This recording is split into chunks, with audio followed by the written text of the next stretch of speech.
and welcome to SVG-TV News for Tuesday, June 5th, 2018. I'm Yvette Boynes with the details. Lawyer for the respondents in the election petitions case, Anthony Astafan, says his legal team will object to any new evidence being introduced into the matter when both parties return to court in September. Astafan, who was speaking on Boom FM earlier this week, said election law prevents amendments to pleadings and his legal team will ensure that the laws on the issue are followed. Well, you know, one of the things the lawyers for the supervisor of election and I as the lawyer for the Attorney General is going to be very careful about is not to allow any evidence in that has not been pleaded. Under election law, you cannot amend your pleadings after the times have ended, the deadlines have ended, fixed by statute. And if you can't amend, you cannot bring new evidence in through the back door. Right. This is something that I have battled throughout all the length and breadth from the OECS, and if it has to be done in St. Vincent, so be it. Astafan added that his legal team is ready for the recommencement of the petitions case in September and expressed concern over the amount of money spent so far. One issue of concern to them took place in relation to one or two boxes, not the whole count, one or two boxes. And what they saw did not affect the result because still we had won by over 300 votes.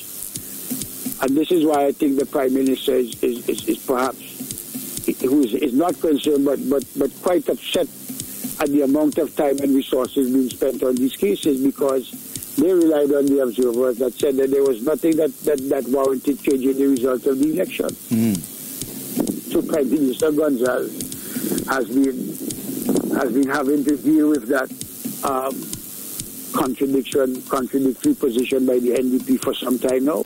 Lieutenant Commander of the SVG Coast Guard, Dion Henry, is reminding fisherfolk to invest in safety devices to be used at sea. The Coast Guard Lieutenant Commander, who was speaking to SVG-TV News in the wake of drownings of 5 persons, including 1 fisherman over the weekend, pointed out that while some devices such as life jackets and VHF radios may seem pricey, they could save lives if persons are faced with perilous situations. The Coast Guard encouraging you to invest in a VHF radio. Preferably a VHF DSC radio. The DSC stands for Digital Selective Calling. With this radio, you can press a button and set your position, your vessel name, how many posts on board, the vessel description to the Coast Guard so we can find you within minutes. This radio assists the Coast Guard to take the search or the search and rescue. So the ardent fishermen invest in a VHF DSC radio. Invest in life jacket, in a compass, in flares. Invest in safety devices. Your life is more valuable than the money you're going to spend for these equipment. Police Commissioner Colin John has expressed satisfaction with the outcome of the revived Police Week of activities. Speaking at the closing ceremony on the weekend, Commissioner John said the week of activities gave the organization the opportunity to discover and display the sporting and intellectual talent of its lawmen and women. He was especially pleased with the efforts of the lawmen who participated in the police debate contest. The level of intelligence and the level of competence in terms of academic activities for PC Cummins. And it all goes to show that you can't judge a person by the way they look or the way they might be unassuming. And I just really want to commend all of the debaters. This debate was really, the topic was very well researched. The persons presented eloquently. They had points to back up whatever proposition they made. And they delivered with clarity and with efficiency. And that is one way in which we harnessed our skill. Commissioner John also applauded the lawmen and women for their performances in athletics and football, pointing out that they are prime candidates to participate in regional competitions. So I just want to really look at this as a very successful enterprise, a successful event in which we were able to identify persons. We from time to time would receive invitation for persons to attend events overseas. So we know who we can look at to represent the Royal St. Vincent and Grenadines Police Force when invitations are given to attend athletics meets overseas. The police commissioner said the organization will aim to repeat this year's success and intends to invite police organizations from other countries to participate in future events. It's our intention to invite foreign forces to participate in our Police Week next year so that we can make it an even bigger event. I just want to thank everyone for participating, thank everyone for making Police Week a resounding success. I look forward to your cooperation. I, as Commissioner, have a vested interest. I want to look good as a Commissioner, and I'm thanking you. I'm not hiding that. I'm thanking you for your support thus far. The people of Lauders now have easier road access within their community thanks to a $643,000 project. The road, which was officially opened yesterday, was part of the Basic Needs Trust Fund, the BNTF program funded by the Government of St. Vincent and the Grenadines and the Caribbean Development Bank. A BNTF representative said the project is part of an overall initiative to reduce poverty and improve the lives of persons. Area Representative and Minister of Agriculture Sabota Caesar said that the road project also ensures that farmers have easier access to their produce so that they can earn a living. He said this will also ensure that money is circulated in the economy.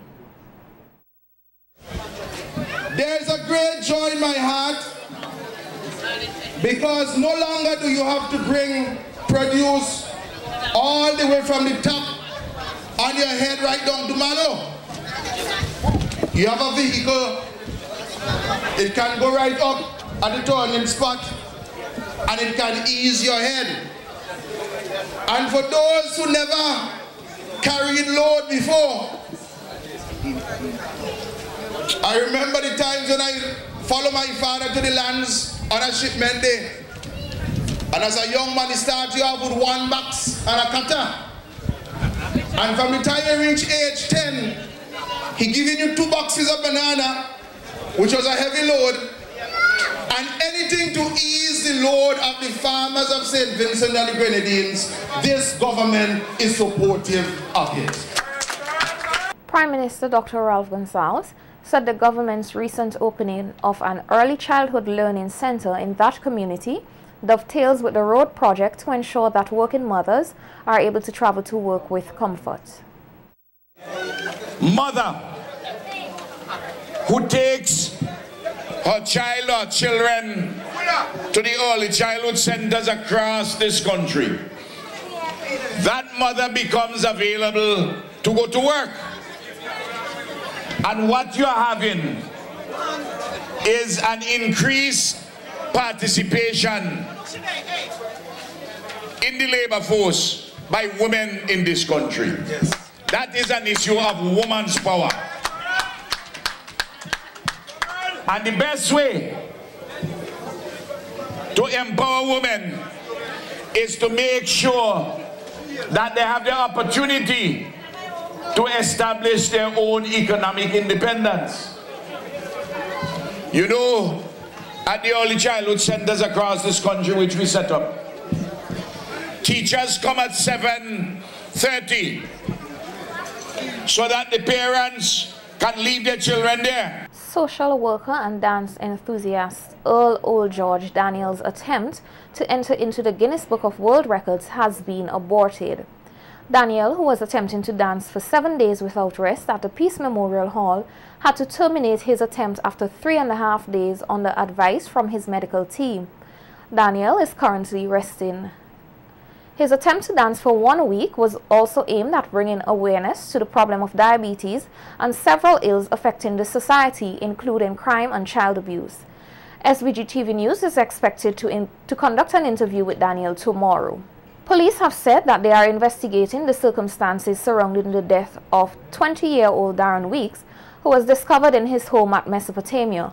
The police said Weeks' mother discovered his body with a wire around his neck about 7:15 a.m. today and alerted them.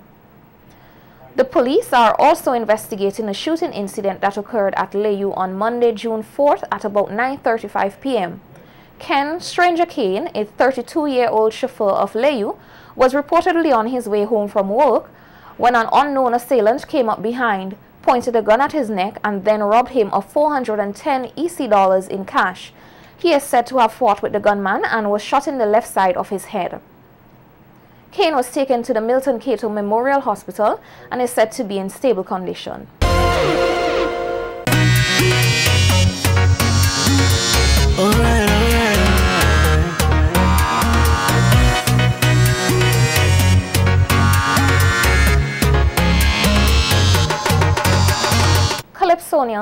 Calypsonians will begin to face the judges in the preliminaries for the 2018 Carnival season, which begins this Saturday, June 9th.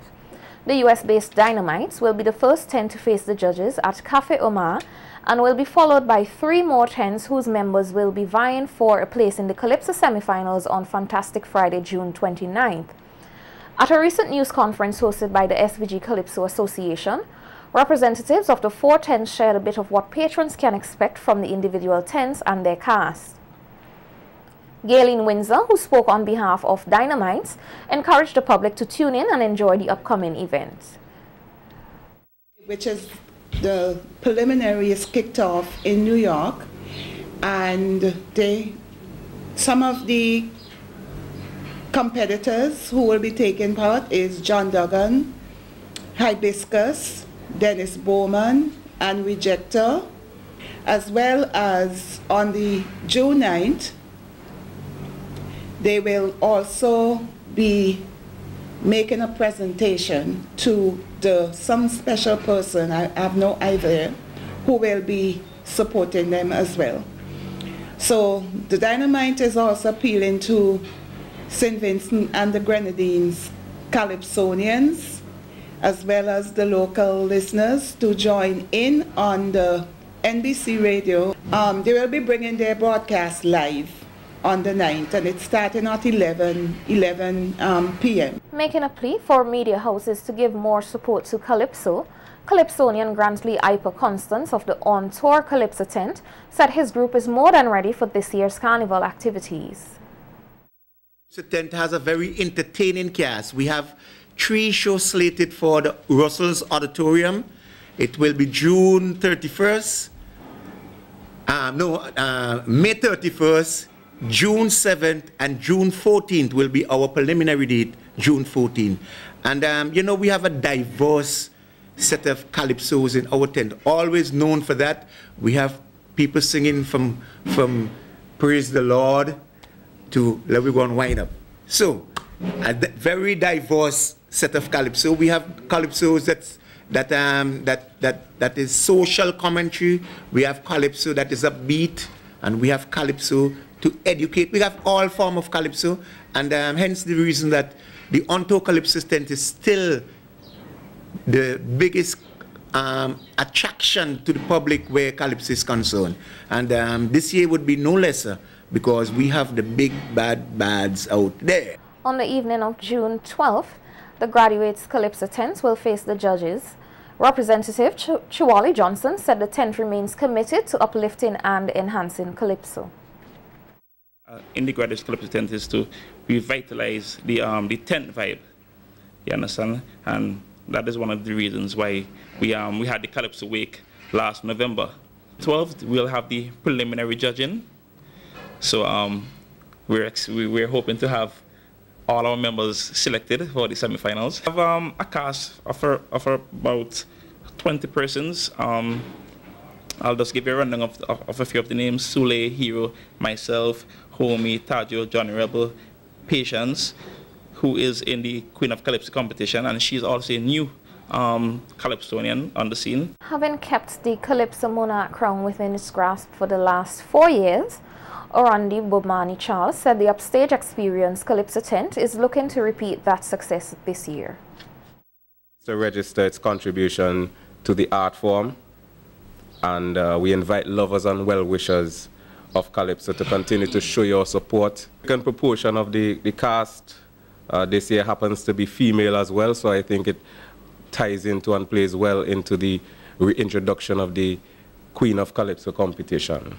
And we would definitely support that from upstage. The action would continue this Wednesday, next month Wednesday, the 6th of June, as we return to the Russell's Auditorium. And then that would be followed by the Calypsonians facing the judges at the preliminaries on the 13th of June. Devastating elements. That's the theme under which the Lynx Mass Band will present their 2018 mass production. Band leader Cornelius Thomas said he is confident that the band will do exceptionally well this year, having placed 5th in the 2017 Band of the Year competition and 2nd in the King of the Bands contest. Nikita Tony tells us more in this report. Definitely a top contender in the Vinci Mass Arena, the Lynx Mass Band this year will be kicking up a storm as they present devastating elements. Merging the traditional mass style with the party mass flair, Thomas said the 2018 production features 5 sections which depict various natural disasters experienced around the world. Well, last year we did fairly great in competition. You know, in King of the Bands we placed 2nd. We won individual. We placed 3rd for night section, that is section from the bands competition, and from 13 bands we placed 5th, so not really bad. It's in it up a bit this year because, you know, a lot of the younger folks were on feathers, so, you know, my deputy band leader said, boy, Peter, we do some sexy mass, you know. So we mixing it because we really want to run too much from the tradition because we still involved in a competition, you know.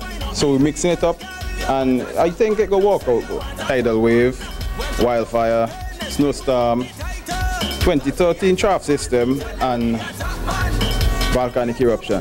Thomas said even with their success over the years, the issue of sponsorship has always affected the band. Sponsors is really tough. We appreciate everything we get, however small it is. We try and make it do. You know, it ain't really easy, but you know, we put our best foot forward and make things happen. Deputy band leader Simeon Cambridge joined Thomas in inviting persons to make Lynx Mass Band their #1 choice for Vinci Mass 2018. Great mass this year, just like each and every year, and come on, the price is affordable, and we still could negotiate. So, you know, our mass camp is located in Sign Hill, right at the GNT Enterprises supermarket there. And, you know, we open every day. I don't really tell them Lynx City Band to play. They know Lynx City Band to play. Special, a group of 10. When they come in a group of 10 by mass band, they get at least a 15% off. Since their inception in 2005, the Lynx Mass Band has been committed to providing an excellent experience for all masqueraders. And for 2018, they promise to do the same. Reporting for Carnival Beat, I am Nikita Tony.